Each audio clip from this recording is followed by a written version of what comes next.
a história do caluniador. Este é o tema do devocional nosso aqui de hoje. Eu sou o pastor Guilherme e agradeço a você pela sua audiência aqui conosco hoje em mais este dia, e também quero fazer aqui para você um convite para que você também se inscreva aqui nas nossas redes sociais, no YouTube, no Facebook e também no Instagram, e participe conosco dessas publicações. Se você não está frequentando nenhuma igreja, se você não congrega em nenhum lugar, convido você também a toda quarta, sexta a participar conosco das transmissões do culto no YouTube, quarta e sexta a partir das 19h30 e domingo a partir das 18 horas, tá bom? Você é convidado a participar conosco. Se você tem aí na sua cidade uma igreja, um tabernáculo para ir, eu digo a você, vá à igreja local. Nada se compara a estar, na igreja local. Mas tendo você aí, não podendo você ou não tendo você condições de ir e desejar assim participar conosco, eu lanço aqui a você este convite. Quero também hoje ler com vocês Salmos capítulo 7, versículos 14 a seguir. A Bíblia diz: "E eis que ele está com dores de perversidade, concebeu trabalhos e produziu mentiras, cavou um poço e o fez fundo, e caiu na cova que fez. A sua obra cairá sobre a sua cabeça, e a sua violência descerá sobre a sua própria cabeça. Eu louvarei ao Senhor segundo a sua justiça, e cantarei louvores ao nome do Senhor Altíssimo." Pois bem, isto é uma passagem muito maravilhosa para nós meditarmos aqui um pouquinho nesses minutos seguintes e pensar que isto se enquadra muito na vida de um caluniador, na história de um homem que tomou por si, fez uma decisão na vida de ser um caluniador, um difamador, um homem que se empenha sempre em prol de danificar o progresso do outro. Então a gente fez aqui algumas anotações que eu gostaria de trazer, a gente se baseia bastante aqui nos escritos da Bíblia Sagrada, nas mensagens do profeta desta era, também tomando aqui alguns esboços escritos aqui por grandes homens de Deus ao longo da história, entre eles Charles Spurgeon, entre outros, e meditando um pouquinho nesse texto hoje, temos então esta visão da história do caluniador. É uma metáfora que o salmista usou aqui muito interessante quando ele fala sobre este exemplo de essas dores aqui sendo geradas, dores de perversidade. Nos faz lembrar que quando a mulher está ali em seu trabalho de parto, ela tem toda uma etapa a fazer, toda uma história está envolvida naquilo. A concepção, a gestação e então o nascimento. São etapas que ela vai passar, que ela vai sentir ali ao longo da sua vida, até que aquela criança seja então gerada. Agora, olhe só o exemplo que o salmista diz, porque ele diz: olha, eis que ele, o caluniador, está com dores de perversidade e concebeu trabalhos, e o fruto disso, o resultado disso foi mentiras. Vamos imaginar então e fazer aqui este paralelo, e pensar que durante todo este período o que estava para ser gerado era uma mentira. Então há toda uma concepção, toda uma gestação de um ambiente, de um cenário, de uma influência, para no final aquilo ser consumado em uma mentira. Pense um pouquinho comigo aqui, irmão, que tristeza é ver um trabalho ser feito desta maneira. Veja que tristeza é imaginar esses trabalhos concebidos aí, quando eles têm na sua base o vírus do mal lá incluído nessas coisas. Sabe, já são gestados, já são formados sobre princípios errados. Vem desde o berço sobre princípios errados. Isto é danoso, o mundo está cheio desses. Homens e mulheres que lá no trabalho, lá na escola, eu gosto de usar sempre esses exemplos aqui, talvez até mesmo nas famílias, minha e sua, está ali sendo sempre tramando alguma coisa, tentando criar algum cenário para que ele possa então sobressair daquilo, através daquela maldade, danificar a vida de alguém e ele terminar por vencedor, por conquistador de alguma coisa, como melhor do que o outro. Este é sempre o objetivo de um homem caluniador. Isso é sempre um dos intentos que mais fortalecem o seu coração. E quando meditamos nisso, vemos que o salmista Davi, ele viveu isso em diversas ocasiões. Sabe, ele passou por momentos terríveis, ele viu muitas coisas se levantarem contra ele, muitas coisas cruéis serem ditas a seu respeito, e ele permaneceu ali firme e pôde vencer cada um dos obstáculos através da graça de Deus. Mas lembre que o perverso, o caluniador, ele sempre tem como alvo o bom cristão. Ele sempre tem como alvo aquele homem que é temente a Deus. Pois bem, vamos pensar assim, que tomando o exemplo de uma mãe que gera um filho, então vamos olhar assim e ver que este filho que está sendo gerado, nessa dor de adversidade aqui citada pelo salmista, né?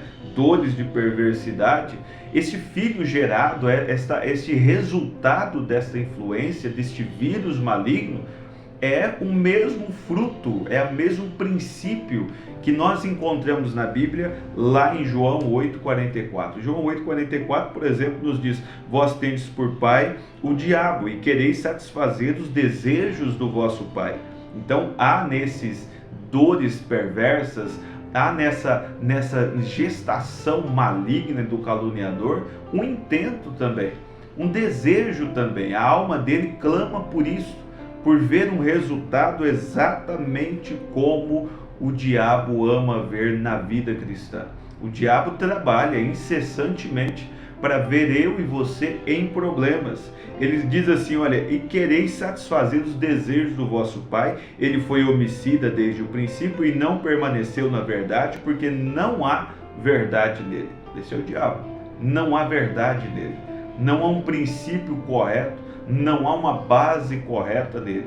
E o caluniador vem sobre este mesmo princípio. Está no DNA dele isso. Quando fala mentira, fala do que lhe é próprio, porque é mentiroso e pai da mentira. Então, essa gestação que o caluniador faz, esse processo até chegar no ponto mais alto, no nascimento daquilo, na conclusão daquilo, remete muito ao que o diabo faz contra um homem de Deus, contra uma mulher que vive os caminhos do Senhor, que é sempre provocar o mal sobre estas vidas. Agora, o interessante disso é que o salmista sabia muito bem colocar isto, né, no texto, escrever estas coisas, e aí ele prossegue dizendo: olha, eu sei, eis que ele está com dores de perversidade, ele concebeu trabalhos, ele trabalha ardentemente para que essas coisas aconteçam, ele está maquinando o mal, e ele chega a um resultado, ele produz mentiras através disso. E aí ele vem no versículo 15 e diz: ele cavou um poço, e ele fez esse poço bem fundo. Sabe o que isso quer dizer? Ele gastou tempo nisso. Ele não se preocupou não em se mergulhar naquilo. Ele foi esperto nos seus planos. Ele preparou tudo muito certinho. Ele trabalhou arduamente nisso. Olha, há muitas pessoas que para fazer o mal, eles não medem esforços. Eles se dedicam abruptamente assim, sabe, sem pensar em mais nada. Eles gastam recursos que têm, a energia que tem, a força que tem, a vitalidade que tem, o poder aquisitivo que tem, que poderia estar sendo empenhado, aplicado em tantas coisas positivas que levariam ele muito além. Mas o espírito que está lá dentro é maligno. E o espírito maligno sempre estará se confrontando com o Espírito de Deus. Sempre haverá essa ranhura entre um e outro. Luz e trevas não podem compartilhar o mesmo ambiente, compartilhar a mesma vida. Há uma guerra intensa sempre, e o diabo não quer perder. Ele aplica-se sempre em derrotar o cristão. Mas vamos usar o exemplo aqui, permanecer dentro da figura do caluniador. Ele diz: olha, então ele cavou bem fundo, ele trabalha ardentemente nisso, ele dedicou-se ao sujo trabalho de cavar, de se enlamear todo, e tudo isto para ver os outros cair dentro desse buraco.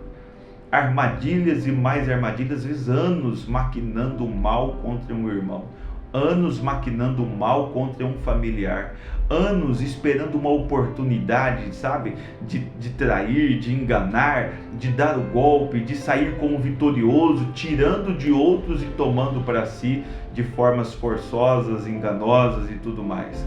Que tristeza é a vida de um homem sem Deus. Imagine isso, dormir anos e anos maquinando o mal dos outros, pensando, olha, tinha que ter sido eu tinha que ter sido aquilo, eu tinha que ter alcançado aquilo, pensando sempre numa forma de derrubar do pedestal, derrubar daquela frente, derrubar aquilo que Deus edificou. Você é um desses. O mundo aí fora, muitas pessoas, infelizmente, tomadas deste espírito, intentam contra você justamente por isso. Eles não conseguem conceber o diabo mesmo. A figura que nós vemos na Bíblia aqui de Satanás é assim. Ele olha, ele esteve lá, ele pôde provar do que era o céu, e agora ele olha e vê Deus vindo, e antes da fundação do mundo, predestinando você a uma vida eterna, e ele olha e diz, era eu que tinha que ter sido amado por Deus, era eu que queria estar ali. A obra dele é sempre mirando derrubar os filhos de Deus. Ele não se conforma de saber que quando você dobra os teus joelhos, Deus ouve a tua oração. Isso incomoda ele. Não é como o cristão fica feliz de ver o outro prosperando, o cristão fica feliz de ver o outro crescendo, o outro evoluindo. Há uma alegria, olha, Deus tem sido tão bom com meu irmão, Deus tem sido tão bom com minha irmã, olha, Deus tem sido tão misericordioso com meu irmão, minha irmã, meus familiares, minha família. O bom cristão, ele é assim, ele vê o bem nas coisas que estão ao seu redor, mas o diabo, aquele que o coração dele é dotado de perversidade, que ele é um caluniador nato, que o espírito de calúnia habita naquele coração, ele não consegue sentir prazer em nada que Deus faz. Ele não consegue ficar satisfeito de ver Deus abençoando alguém e ele ali fica revoltado com aquilo. Cuidado, irmão, vigie bem as pessoas que estão ao teu redor para que você saiba identificar estas coisas. Olha, vamos um pouquinho mais. Todo o esforço que ele dedica, toda a força que ele aplica é apenas para satisfazer uma vingança que ele tem, um ódio, um rancor lá dentro guardado. Não consegue superar aquilo. Os bons cristãos costumam ser alvos desses caluniadores que não fazem como os caçadores naturais fazem. Os caçadores lá têm uma ética na caça, existe uma ética na caça. Porém o caluniador não, ele usa de armas sujas, ele usa de armadilhas secretas, escondidas ali, mas aí vem a grande, vamos dizer assim, o grande ponto disso que eu estou tentando trazer aqui para você, que o versículo vem e diz para nós dessa maneira, olha, ele pode fazer isso, cavar um poço, ele pode fazer isso bem fundo, ele pode se dedicar a anos disso, mas o versículo 15 termina dizendo, mas ele caiu na cova que fez. Todo intento maligno que ele planejou para outros volta-se contra si mesmo. Toda palavra maldita lançada, toda coisa odiosa que foi profanada, dita, isto volta sobre as pessoas. Isto é pesado, sabe? O bom homem de Deus, ele medita em cada palavra que ele diz. O irmão Brana, na mensagem, se não me falha a memória, a deidade de Jesus Cristo, ele diz, nossas palavras, elas vão nos encontrar um dia. Tudo que lançamos, tudo que semeamos aqui, ao brigar, ao discutir, você está semeando coisas, você está jogando sementinhas que elas vão crescer, elas vão se fortalecer, elas vão dar frutos e um dia isso vai cair sobre você. É muito perigoso, irmão, deixar que esse espírito diabólico persevere na sua vida. Entre no seu coração, lute contra o espírito de calúnia, de difamação, de falar da vida dos outros. Não entre nessa toada, não, que isso é problema, isso é dificuldade para você mesmo. A Bíblia diz, ele caiu na cova que fez, e este sempre será o resultado, é o prêmio do caluniador. É ver a armadilha que ele tramou para os outros se virar contra ele mesmo. é ver a desgraça que ele desejou para o outro recair sobre ele mesmo, sobre sua casa, seu casamento, sua família, seu emprego. Olha que tristeza, sabe? Olhando, sempre dizendo: se fosse eu naquele trabalho, eu faria isso e aquilo. Ele não valoriza, eu valorizaria. Eu tomara que não dê certo para ele, tomara que não funcione para ele. Sempre desejando coisas ruins, sempre lançando sombra. Pois é, essas coisas são sementes lançadas ao tempo. Sempre criticando a família dos outros, às vezes sem cuidar da nossa própria. Criticamos muitos demais sem olhar no espelho da palavra para nós mesmos. Porque essas palavras vão nos encontrar. Seremos achados nessas palavras aí. É perigoso isso. Olha, o caluniador, ele tem o prêmio dele sempre vai ser isso: cair no mesmo alvo, na mesma cova que ele mesmo criou para outros. Do difamador, do crítico, esse é o mesmo prêmio para todos eles. Ele lança da boca o mal, que vai transpassar lá na frente o seu próprio coração. Essa é uma máxima da vida. Essa que não falha, irmão, em acontecer. Ele lança da boca o mal que amanhã transpassará o seu coração. Ele ateia fogo à própria casa, usando a tocha que ele acendeu para queimar a casa do vizinho. Pesado isso, preocupante isso. Eu creio que cada homem de Deus, ele vigia suas palavras, vigia suas ações. Ele tem prazer de considerar, nós pregamos isso aqui alguns dias atrás, baseados em Filipenses capítulo 1, que ele tem prazer de considerar o outro superior a si mesmo. O profeta William Branham vem e diz: olha, se você não tem uma coisa boa a dizer de alguém, fique calado. Não diga nada não, põe na mão de Deus. Sabe, você conhece alguém que consiga resolver melhor do que Deus? Eu não conheço. Você consegue ou conhece alguém que é mais justo do que Deus para tratar dos assuntos? Eu não conheço. Pois é, Ele vai cuidar. É Ele que peleja as nossas batalhas, diz a Bíblia. Não seja você um difamador de coisas que desconhecemos, porque essas coisas, volto a dizer, elas voltam sobre nós. E aí ele vai dando exemplos: as cinzas, elas voam no rosto de quem as lança. Sempre é desta maneira. Você joga uma pedra em alguém e ela volta atingindo a sua mioleira, que é o que ele terminou ali dizendo, né? A sua própria cabeça vai voltar sobre você mesmo. Aquilo retorna sobre você. O que você lança contra os outros, aquilo retornará contra você. Se você amou a maldição, Salmo 109, versículo 17, visto que amou a maldição, ela veio sobre ele. É isso, visto que amou a difamação, amou a calúnia, um dia você será vítima daquelas mesmas coisas. Vítimas do mesmo espírito que você projetou para lá, aquilo voltará. E olha, eu creio que você não deseja isso para você. Os homens sempre queimam seus próprios dedos enquanto eles esperam para marcar com ferro aquele próximo, aquela outra vida.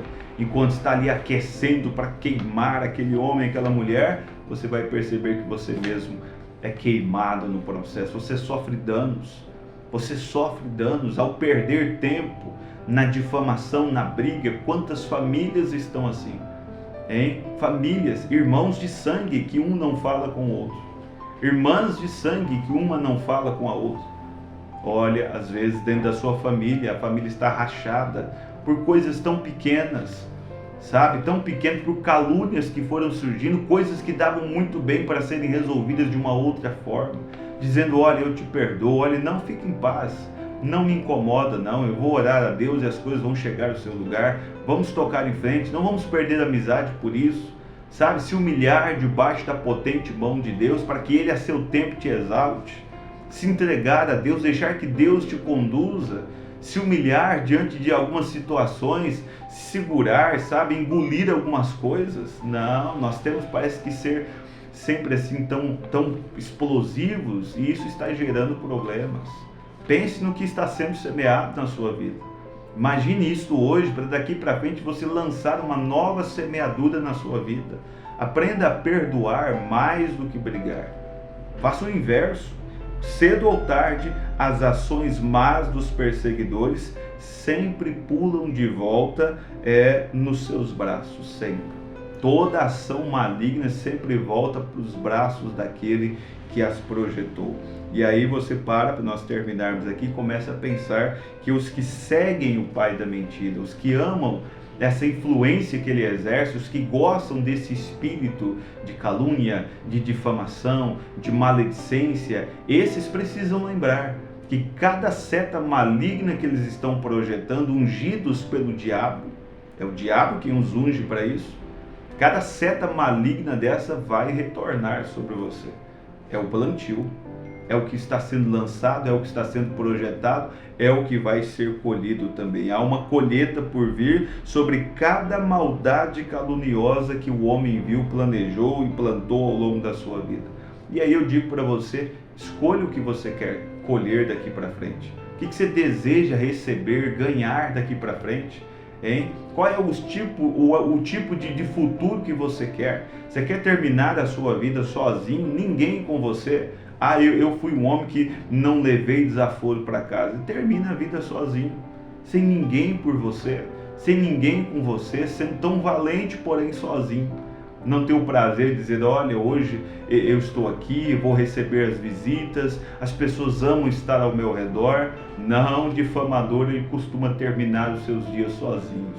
As pessoas vão conhecendo aquilo e vão dizendo, eu não quero estar perto dele, eu não quero estar perto dela. E as coisas vão, essa é a consequência de uma vida sobre a influência de um espírito caluniador, de um espírito difamador, de um espírito de maledicência. Não aceite isso sobre a sua vida.